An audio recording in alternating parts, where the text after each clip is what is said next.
Expediente Intriga. Este contenido es completamente ficticio.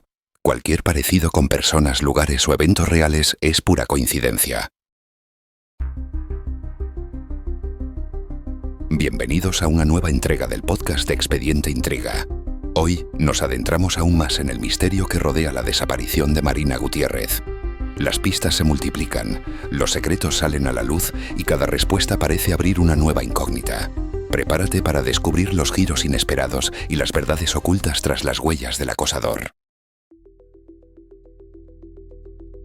En la madrugada del 18 de octubre de 2023, el pequeño municipio de Valleseco, enclavado en las montañas del norte de España, despertó con una noticia que cambiaría para siempre su apacible existencia.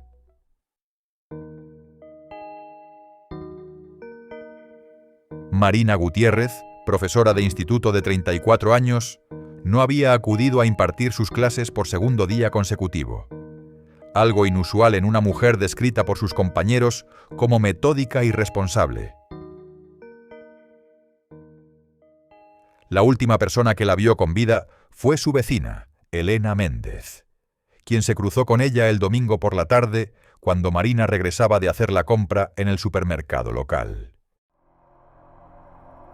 Llevaba 2 bolsas grandes, me saludó como siempre y me comentó que tenía previsto corregir exámenes esa noche. Parecía algo cansada, pero nada fuera de lo normal. Relataría después Elena a los investigadores. La desaparición de Marina no habría llamado especialmente la atención de no ser por 2 elementos extraordinarios. Su apartamento apareció impecablemente ordenado, como si hubiera sido limpiado minuciosamente, y su coche, un Renault Clio azul, fue localizado 3 días después en un mirador a unos 30 kilómetros de Valleseco, con las llaves puestas y sin signos de violencia. El comisario Alberto Vega, encargado de liderar la investigación, recorrió personalmente el apartamento de Marina aquel primer día. Lo que me llamó la atención no fue lo que encontramos, sino lo que faltaba, explicaría después. No había signos de lucha, ni objetos fuera de lugar. Todo estaba meticulosamente ordenado, excepto por un detalle que desconcertó a los investigadores. En el escritorio de Marina, donde solía corregir los exámenes, todos los bolígrafos rojos habían desaparecido. Los exámenes que debía corregir estaban perfectamente apilados, pero ninguno presentaba marcas o correcciones. Su ordenador portátil estaba apagado, la cama hecha y la cafetera limpia. Era como si Marina hubiera salido por propia voluntad, después de haber limpiado exhaustivamente su casa. Hay algo perturbador en un lugar tan perfectamente ordenado, comentaría después el comisario Vega. Es como si alguien quisiera borrar cualquier rastro, cualquier pista que pudiera delatarle. Para entender qué podría haberle sucedido a Marina, los investigadores comenzaron a tirar de los hilos de su vida. ¿Quién era realmente esta profesora de literatura apreciada por sus alumnos? Marina no era originaria de Valleseco. Había llegado al pueblo 4 años atrás, procedente de Barcelona, donde había trabajado en un colegio privado. El cambio había sorprendido a muchos de sus antiguos colegas. Marina tenía una carrera prometedora aquí, explicó Carmen Robles, directora del centro barcelonés. Había ganado el premio al mejor proyecto educativo innovador. Tenía reconocimiento. Su marcha fue inesperada, apenas se despidió. Los investigadores descubrieron que Marina había solicitado el traslado a Valleseco de manera urgente, en mitad del curso escolar. Algo inusual en el sistema educativo. Las razones oficiales apuntaban a motivos personales, pero ningún documento especificaba cuáles eran estos motivos. Nos pareció extraño que una profesional exitosa decidiera trasladarse repentinamente a un pueblo pequeño y relativamente aislado. señaló la inspectora Laura Sanz, que se incorporó al equipo para investigar el pasado de Marina en Barcelona. En un registro más exhaustivo del apartamento, los investigadores descubrieron, oculto bajo una tabla suelta del dormitorio, un diario escrito en un código personal que Marina había elaborado. El descifrado de este diario se convirtió en una pieza fundamental del puzzle. Marina era una apasionada de la literatura clásica, explicó Rodrigo Peralta, profesor de filología que colaboró con la policía para descifrar el código. Utilizaba un sistema basado en la obra La Divina Comedia de Dante, sustituyendo palabras clave por referencias a los diferentes círculos del infierno. El diario revelaba que Marina no se había trasladado a Valleseco por un simple cambio de aires. Estaba huyendo de alguien a quien se refería como el vigía.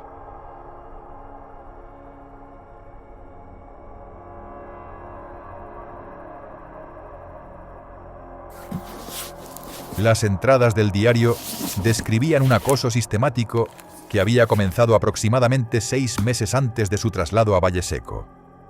Notas anónimas en su casillero del colegio, llamadas a medianoche donde nadie hablaba. La sensación constante de ser observada. No puedo dormir sabiendo que está ahí fuera, vigilando. Hoy he encontrado una foto mía tomada desde lejos mientras corregía en la cafetería. ¿Cómo es posible que nadie lo vea? Es como si fuera invisible para todos excepto para mí, escribió Marina en una de las entradas. La policía de Barcelona no tenía constancia de ninguna denuncia por acoso presentada por Marina, lo que complicaba la investigación. ¿Por qué no había pedido ayuda? El diario ofrecía una inquietante explicación. He hablado con R sobre las notas y las llamadas.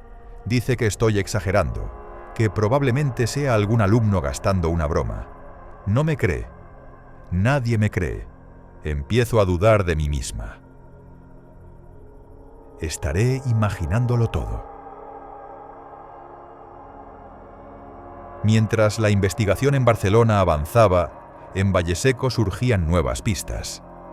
Daniel Ochoa, farmacéutico del pueblo, se presentó voluntariamente en la comisaría 3 días después de la desaparición con una información relevante.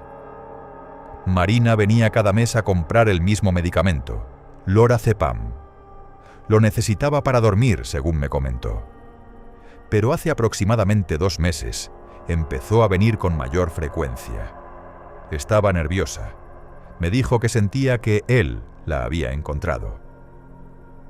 Esta declaración coincidía con una serie de entradas en el diario donde Marina mencionaba haber visto a un hombre con gorra oscura observándola desde diferentes puntos del pueblo. El vigía me ha encontrado. No sé cómo, pero está aquí. Lo he visto observando mi casa desde el parque. El hallazgo del Renault Clio de Marina en el mirador de Pedrafita, a 30 kilómetros de Valleseco, supuso un punto de inflexión en la investigación. El coche estaba perfectamente estacionado, con las llaves puestas y la puerta del conductor cerrada pero sin bloquear. Quien dejó el coche allí quería que lo encontráramos, explicó el comisario Vega. Es un lugar frecuentado por excursionistas. El vehículo no podía pasar desapercibido por mucho tiempo.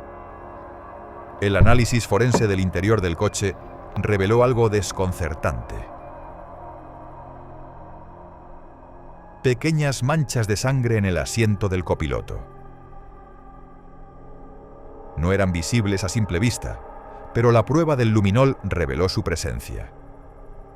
Más inquietante aún fue el hallazgo de un bolígrafo rojo, idéntico a los que faltaban en el apartamento de Marina, cuidadosamente colocado en la guantera. Era como si alguien nos estuviera dejando un mensaje, guiándonos en una dirección específica, comentaría después la inspectora Sanz.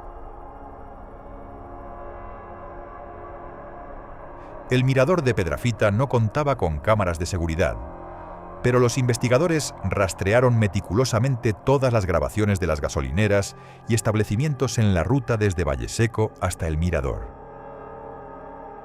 En una de ellas captaron el Renault Clio deteniéndose a repostar a las 2:17 de la madrugada del lunes, apenas unas horas después de que Marina fuera vista por última vez. La calidad de la imagen no permitía distinguir con claridad quién conducía el vehículo, pero se podía apreciar una figura con la complexión de Marina en el asiento del conductor. Sin embargo, un detalle llamó la atención de los investigadores.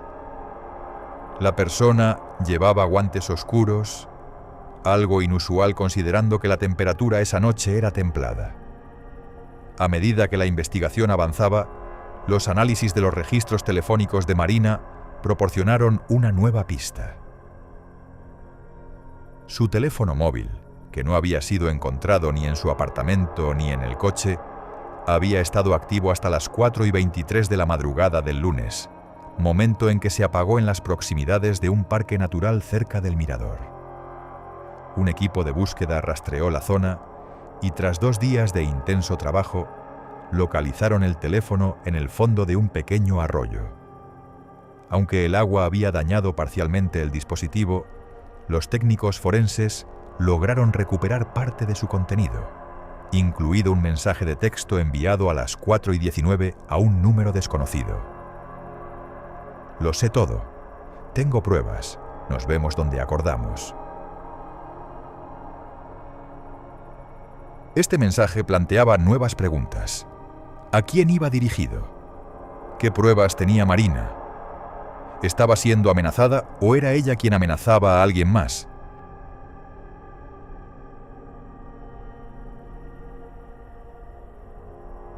Mientras tanto, en el Instituto de Valleseco, Carlos Mendizábal había sido asignado como profesor sustituto para cubrir las clases de Marina. Carlos, de 38 años, era relativamente nuevo en la profesión docente tras una carrera previa en el sector privado. Ana Durán, compañera de departamento, notó algo extraño en el comportamiento de Carlos. Parecía conocer demasiado bien la metodología de Marina. Incluso sabía dónde guardaba ciertos materiales que no estaban a simple vista. Cuando le pregunté, me dijo que había coincidido con ella en alguna formación, pero algo no cuadraba. La investigación reveló que Carlos había trabajado brevemente en el mismo colegio de Barcelona que Marina, aunque aparentemente no habían coincidido en el tiempo. Sin embargo, su nombre no aparecía en ninguna de las entradas del diario de Marina. El análisis de la cuenta de correo electrónico de Marina permitió a los investigadores acceder a un servicio de almacenamiento en la nube donde guardaba fotografías. Entre imágenes cotidianas de paisajes y actividades con amigos, apareció una carpeta titulada Seguro, protegida con contraseña. Tras varios intentos, los especialistas informáticos lograron acceder utilizando una combinación de referencias a la Divina Comedia que Marina había usado en su diario. El contenido resultó escalofriante. Una serie de fotografías documentaban meticulosamente seguimientos a Carlos Mendizábal durante los meses previos a la desaparición de Marina. No era Marina quien estaba siendo acosada, era ella quien estaba siguiendo a Carlos, explicó desconcertado el comisario Vega. ¿Pero por qué? La respuesta comenzó a tomar forma cuando los investigadores descubrieron, oculto en el código de Marina, un nombre: Laura Aguilera. Una búsqueda en los archivos policiales reveló que Laura, estudiante del colegio barcelonés donde había trabajado Carlos, había denunciado acoso por parte de un profesor cuya identidad no se había hecho pública por tratarse de un caso que involucraba a una menor. La denuncia había sido archivada por falta de pruebas.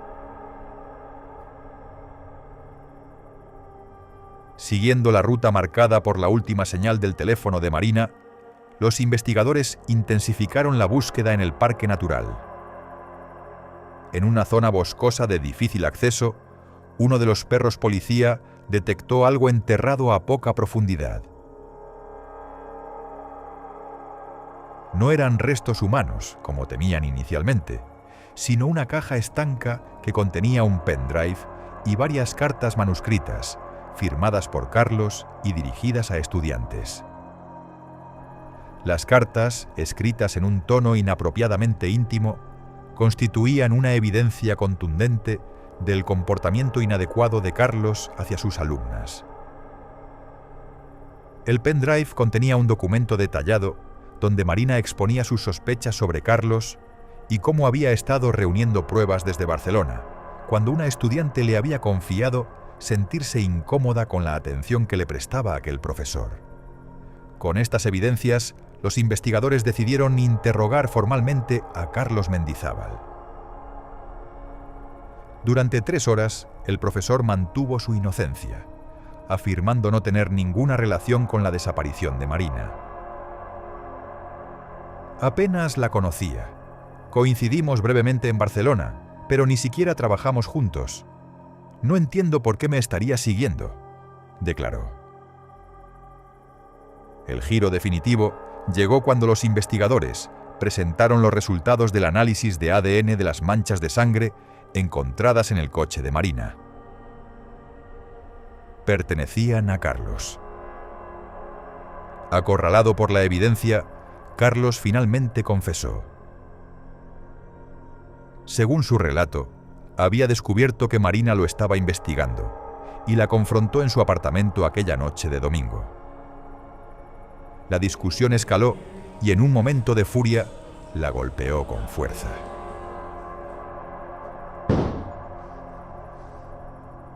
Marina cayó y se golpeó la cabeza contra el borde de una mesa. No quería matarla, insistió. Fue un accidente. Entré en pánico, limpié todo el apartamento y la llevé en su propio coche hasta el mirador. Planeaba hacer parecer que se había suicidado, pero no pude hacerlo. La dejé en el bosque y conduje su coche hasta el mirador.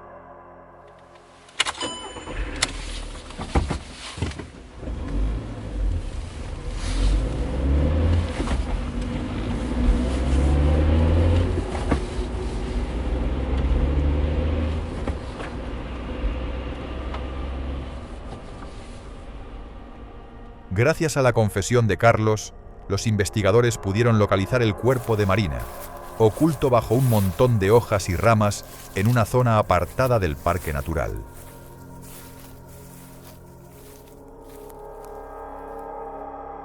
La autopsia confirmó que había fallecido por un traumatismo cráneoencefálico.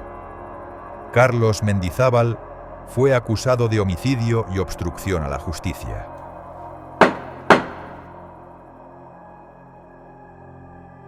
Durante el juicio, varias exalumnas tanto de Barcelona como de otros centros donde había trabajado previamente, testificaron sobre comportamientos inapropiados que habían experimentado o presenciado. La historia de Marina Gutiérrez reveló una realidad inquietante. Había sacrificado su carrera y cambiado completamente su vida para proteger a estudiantes vulnerables de un depredador que el sistema no había conseguido detener. Su determinación la llevó a convertirse en una investigadora solitaria y finalmente en una víctima. Un año después de la resolución del caso, el Instituto de Valleseco inauguró una biblioteca que lleva el nombre de Marina Gutiérrez. En ella, además de libros, hay un pequeño rincón dedicado a recursos sobre seguridad y prevención del acoso. La inspectora Laura Sanz, profundamente afectada por el caso, solicitó su traslado a la unidad especializada en delitos contra menores. Marina nos enseñó que a veces una sola persona puede marcar la diferencia, declaró. No pudo completar su misión, pero nosotros continuaremos su trabajo. El diario codificado de Marina se ha convertido en parte del material de estudio para nuevos investigadores, como ejemplo de determinación y valentía, pero también como recordatorio de los riesgos de enfrentarse al peligro en solitario.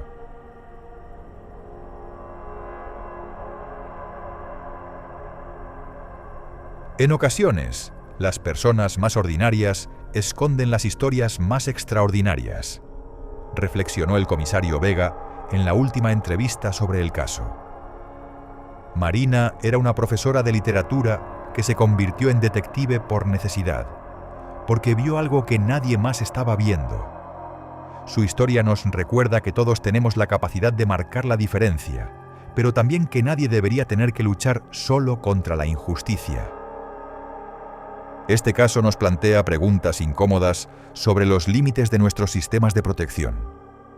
¿Cuántas Marinas hay ahí fuera, luchando en silencio contra injusticias que el sistema no logra detectar?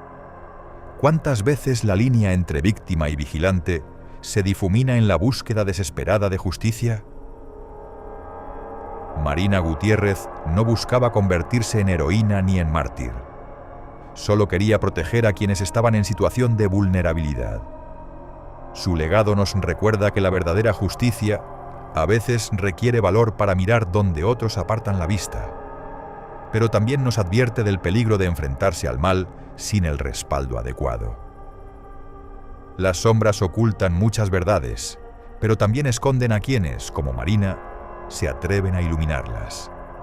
Y ese es, quizás, el mensaje más poderoso que nos deja esta historia. La luz, por pequeña que sea, siempre encuentra su camino en la oscuridad.